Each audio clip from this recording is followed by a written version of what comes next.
그런데 이 부분이 있습니다. 민주당은 한덕수 권한대행에 대한 탄핵 초읽기에 들어갔다면 이미 박성재 법무부 장관은 탄핵 소추안이 가결되면서 직무가 정지된 상태죠. 그런데 박성재 법무부 장관이 탄핵 심판 답변서에서 야당의 탄핵 사유를 조목조목 반박한 것으로 알려졌습니다. 이 법률안은 지금까지 정부가 위헌 사유로 지적한 내용에 관하여 위헌 사유를 시정하기 위한 조치가 부족했다고 봅니다. 우리 사법 시스템의 기본 원칙인 공정성을 훼손하는 문제 및 국민의 인권을 침해하고 소중한 혈세를 낭비할 우려가 있습니다.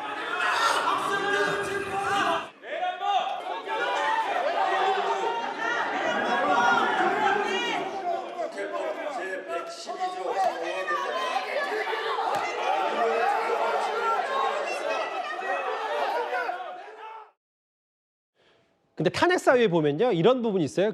윤기찬 부위원장님, 김건희 여사 특검법 재표결 당시에 중도 퇴장하면서 야당 대표를 노려봤다. 이것 때문에 법무부 장관, 박 장관 측에서 꽤 격양됐다는 반응도 있어요. 그러니까 이게 그 세 가지 큰 묶음인데, 이제 하나는 뭐 계엄 관련된 부분들은 그렇다고 치고요. 계엄을 못 막았다라는 탄핵 사유에서 적시할 수는 있다고 칩니다. 저는 탄핵 사유로서 헌재에서 인정되지 않는다고 보지만, 그런데 이제 이해가 안 되는 부분은 국회 국민을 무시했다. 이 일단은 법률적인 용어도 아니고요.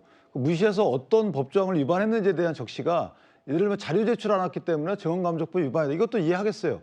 뭐 저도 인정하지 않지만, 그런데 노려봤다 이런 이 설시가 있는 거죠. 이것은 글쎄요, 괘씸죄도 아니고 경범죄 처벌법도 아니고 어떤 법률과 헌법을 위반했는지 모르겠는데, 여기서 단적으로 그런 우스갯소리를 저희가 하고자 하는 건 아니고, 탄핵 사유라는 거, 탄핵이라는 건 사실은 대통령이 임명한 국가 일을 하는 사람들을 그 직에 그냥 둬서는 안 된다라는 사유로 국회에서 정말 어렵게 직에서 쫓아내는 거거든요. 근데 저런 사유로 그냥 본인들이 의결해버리면 직무집행은 정지되는 거기 때문에 헌재에서 저걸 인용하든지 말든지, 탄핵 사유가 인정받든지 말든지, 그냥 내가 위력을 행사함으로써 사실 직무집행 정지를 뺏어오는 거예요. 그러면 나중에 이게 만약에 기각이 되는데, 지난번 모 검사처럼 이게 전혀 사유로 인정되지 않을 뿐만 아니고 정리가 안 돼 있다, 이런 식의 형편없는 탄핵이 되게 되면 거기에 대한 책임은 누가 물어야 되는 거 아니겠습니까? 그럼 그 책임에 대해서도 나중에 법률안 개정을 해서 만약에 탄핵 사유에서 기각이 되면 어떤 책임을 물을지에 대해서 터무니없이 기각되면 그런 것들에 대해서 보완 장치가 있어야지. 이게 사실은 의석수가 또 어떤 정당이 앞으로 또 이런 거대 야당이나 여당이 될지 모르는 거기 때문에 이런 부분들은 좀 정치권에서 고민해 볼 필요가 있다고 생각합니다. 박성재 장관의 얘기예요. 야당 대표를 노려본 사실이 없고 사실 여부를 떠나서 사람 쳐다본 것이 탄핵 사유가 될 수 있냐. 장 변호사님, 탄핵안이 날림이다, 뭐 이런 비판에 대해서는 어떻게 받아들이시겠어요? 글쎄요, 그 부분이 만약에 날림이라고 한다면 뭐 헌법재판소에서 탄핵 심판 절차 과정에서 뭐 드러나지 않겠습니까? 사실 그리고 야당 대표를 노려봤다라는 이유로 탄핵 사유에 들어갔다라고 보는 것은 너무 과장된 이야기 같고요.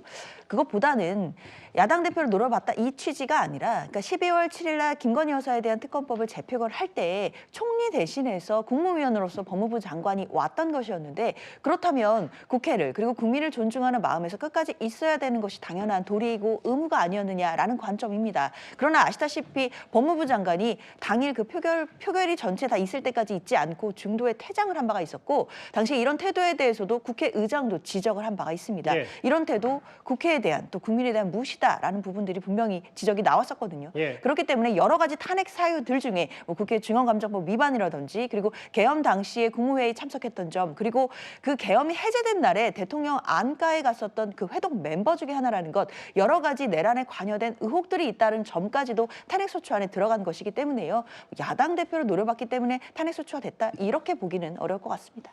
아까 그 영상 잠깐만 보면 물론 뭐 태도 부분도 뭐 야당이 봤을 때 중요한지는 모르겠습니다만, 저렇게 박성재 법무부 장관이 잠깐 지나가고, 뭐 한창민 대표나 아까 잠깐 화면에도 지나갔지만 조국혁신당의 신장식 대변인인가요?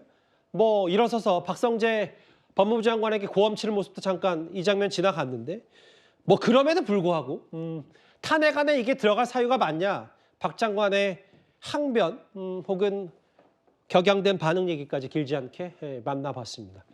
거의 첫 번째 이슈는 뭐 탄핵 뭐 이런 주제가 주를 이뤘습니다.